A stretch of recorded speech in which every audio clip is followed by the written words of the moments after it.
ಎಲ್ರಿಗೂ ನಮಸ್ಕಾರ. ಇಲ್ಲಿ ಸೀತಾದೇವಿ ವಿಗ್ರಹವು ಶ್ರೀರಾಮನ ಬಲಬದಿಯಲ್ಲಿದೆ. ಅದೇ ಇಲ್ಲಿನ ವಿಶೇಷವಾಗಿದೆ. ಈ ಸ್ಥಳದ ಹೆಸರು ಚುಂಚನಕಟ್ಟೆ. ಇದು ಮೈಸೂರು ಜಿಲ್ಲೆಯ ಕೃಷ್ಣರಾಜನಗರ ತಾಲೂಕಿನ ಚುಂಚನಕಟ್ಟೆಯಲ್ಲಿದೆ.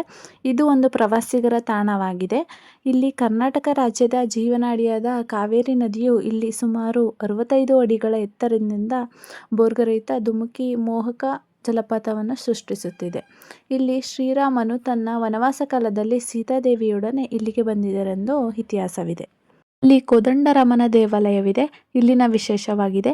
ಈ ಚುಂಚನಕಟ್ಟೆ ಜಲಪಾತ ಧುಮುಕುವ ರಭಸವು ಸುತ್ತಲಿನ ಹಳ್ಳಿಗಳಿಗೂ ಕೇಳುತ್ತದೆ. ಆದರೆ ಈ ನದಿ ಹರಿಯುವ ರಭಸ ಎಷ್ಟೇ ಇದ್ದರೂ ಸಹ ಈ ದೇವಾಲಯದ ಗರ್ಭಗುಡಿಯ ಒಳಗೆ ಕೇಳುವುದಿಲ್ಲ.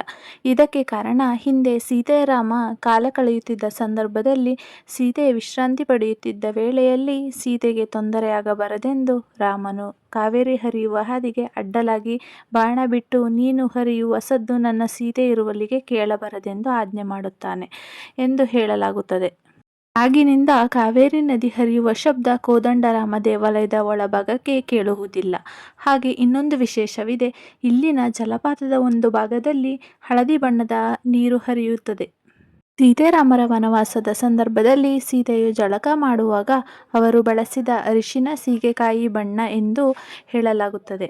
ಇಲ್ಲಿನ ಆಶ್ಚರ್ಯ ಎಂದರೆ ಆ ಸ್ಥಳ ಈಗಲೂ ಕೂಡ ಆ ಸುಗಂಧದಿಂದ ಸುಳಿದಾಡುತ್ತದೆ. ಆ ಭಾಗವನ್ನು ಸೀತೆಯ ಬಚ್ಚಲು ಎಂದು ಕರೆಯುತ್ತಾರೆ. ಹಾಗೆ ಇಲ್ಲಿ ಕರ್ನಾಟಕದಲ್ಲೇ ಹೆಸರುವಾಸಿಯಾದ ದನಗಳ ಜಾತ್ರೆಯೂ ನಡೆಯುತ್ತದೆ.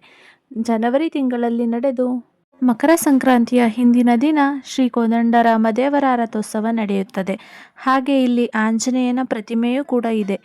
ಈ ಮೂರ್ತಿಯು 31 ಅಡಿ ಎತ್ತರವಿದೆ. ಇದನ್ನು ಅಯೋಧ್ಯೆಯ ರಾಮಲಲ್ಲ ಮೂರ್ತಿಯನ್ನು ಕೆತ್ತಿದ ಖ್ಯಾತಿಯ ಮೈಸೂರಿನ ಶಿಲ್ಪಿ ಅರುಣ್ ಯೋಗಿರಾಜ್ ಅವರು ಈ ಸುಂದರ ಮೂರ್ತಿಯನ್ನು ಕೆತ್ತಿದ್ದಾರೆ.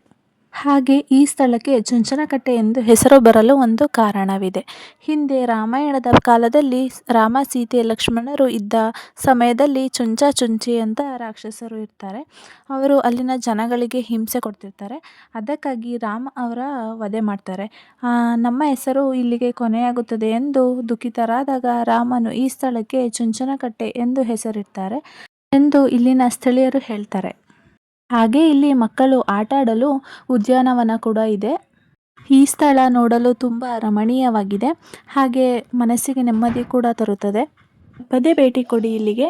ಹಾಗೆ ಇದೇ ತರಹದ ಹೆಚ್ಚು ಮಾಹಿತಿಗಳನ್ನು ತಿಳಿದುಕೊಳ್ಳಲು ನಮ್ಮ ಯೂಟ್ಯೂಬ್ ಚಾನಲನ್ನು ಸಬ್ಸ್ಕ್ರೈಬ್ ಮಾಡಿಕೊಳ್ಳಿ.